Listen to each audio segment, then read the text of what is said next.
வணக்கம். இந்த வீடியோல யூனோட் மொபைல் ஆப்ல எப்படி ஸ்டோர் சேல்ஸை ரெக்கார்ட் பண்றதுன்னு பார்க்கலாம். முதல்ல சேல்ஸ் மாடியூலுக்கு போங்க. அங்க சேல்ஸ் மேனேஜ்மெண்ட் செக்ஷன்ல இருக்கிற BOS சேல்ஸை அழுத்துங்க. இந்த பேஜ்ல நீங்க செஞ்ச ஸ்டோர் சேல்ஸோட லிஸ்ட்டை பார்க்கலாம். புதுசா ஒரு சேலை ரெக்கார்ட் பண்ண நியூ சேல்ஸ் பட்டனை அழுத்துங்க.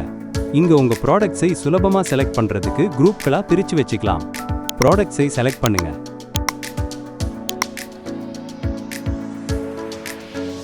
பிளஸ் மற்றும் மைனஸ் ஐகானை பயன்படுத்தி எண்ணிக்கையை சரி செய்யுங்க.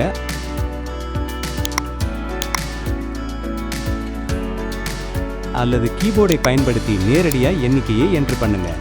ப்ராடக்ட்ஸை செலக்ட் பண்ணினதும் பேமெண்ட் செக்ஷனுக்கு போக ப்ராசஸ் பேமெண்ட்ஸை அழுத்துங்க. பேமெண்ட் பேஜ்ல நீங்க எல்லா பேமெண்ட் மற்றும் டிஸ்கவுண்ட் விவரங்களையும் திறமையா நிர்வகிக்கலாம். கஸ்டமர் கிட்ட இருந்து வாங்கின பணத்தை ரெக்கார்ட் பண்ண எக்ஸாக்ட் அமௌண்ட்டை அழுத்துங்க. தேவைப்பட்டா கஸ்டமர் தகவல்களை சேகரிக்க பார்ட்டி டீடைல்ஸ் ஆப்ஷனை பயன்படுத்துங்க. எல்லா விவரங்களையும் ஒருமுறை சரிபார்த்துட்டு பில்லை ஃபைனலைஸ் பண்ண கன்ஃபார்ம் பட்டனை அழுத்துங்க. நீங்க பில்லை நேரடியா பிரிண்ட் பண்ணலாம் அல்லது உங்க கஸ்டமரோட ஷேர் பண்ணிக்கலாம். வீடியோ பார்த்ததற்கு நன்றி. யூனோட் யூஸ் பண்ணி உங்க பிசினஸ் மேனேஜ்மெண்ட்டை சுலபமாக்குங்க.